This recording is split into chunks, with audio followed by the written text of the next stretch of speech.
Alright guys, today I'm going to do a little update on the Rex 45 and the AUS-10 AD-20.5. So before I get started, few things: like, subscribe if it's content you like. The more likes it gets, the more people the content will reach. It's free after all. And consider joining my Patreon. Mainly today I'm doing this video because outside of a couple clips I believe that I shot for this one right here that I haven't put in a video yet, this will be the last actual video with this workbench. So I guess, so to speak, it is the end of an era. This is my last day at work here after 12 years.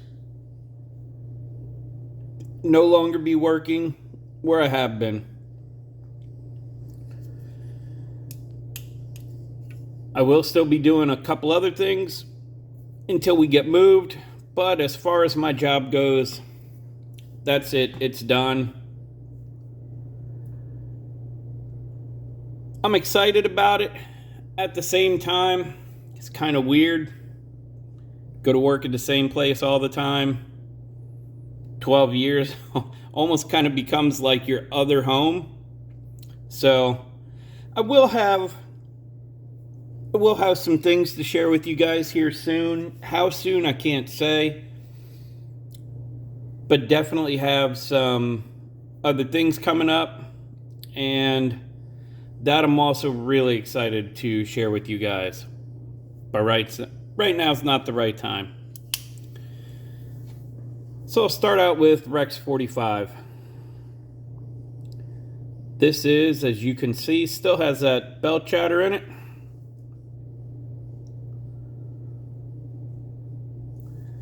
This is still on the factory edge. I am 3 weeks deep right now. All I did after I tested was strop the factory edge, and I've done that about every 5 days or so since I did that factory edge test. Real quick, this is how it still cuts.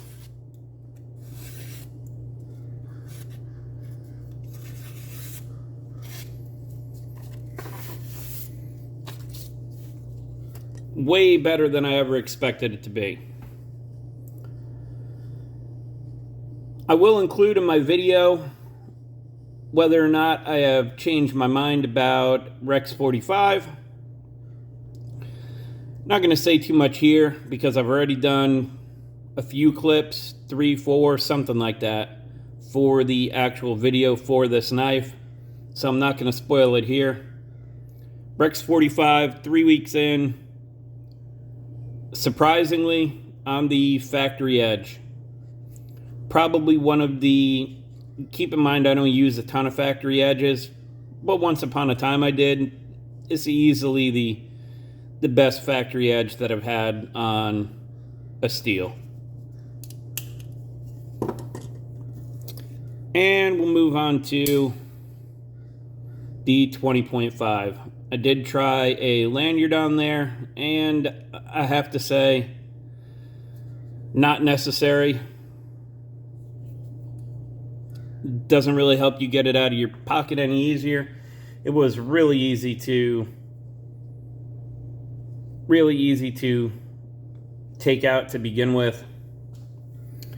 AUS-10. This guy is still on the same edge. I have had to strop this one more often.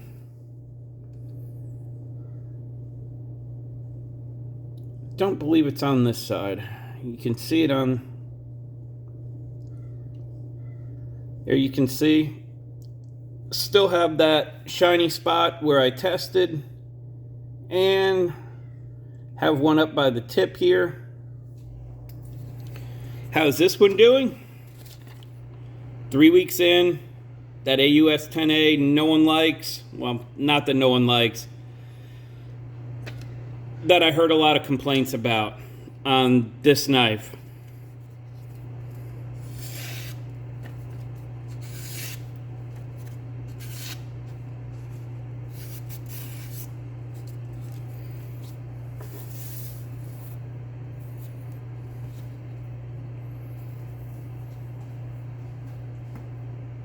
If you guys like 154 CM and you find it as a perfectly serviceable steel for anything you do, can't say this enough, don't be discouraged by the fact that this is AUS-10. Absolutely nothing wrong with it. Most people probably will not even use this to its potential. There, you guys can see it real good right there.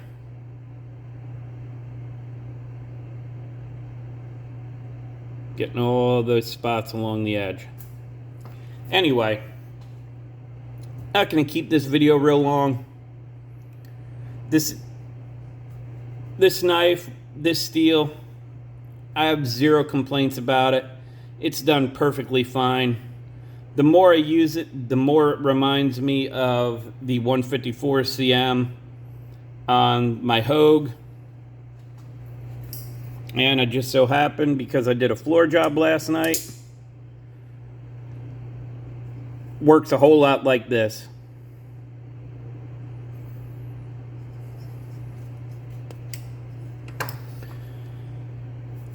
If you want one, you're not sure about the steel, go ahead and check it out.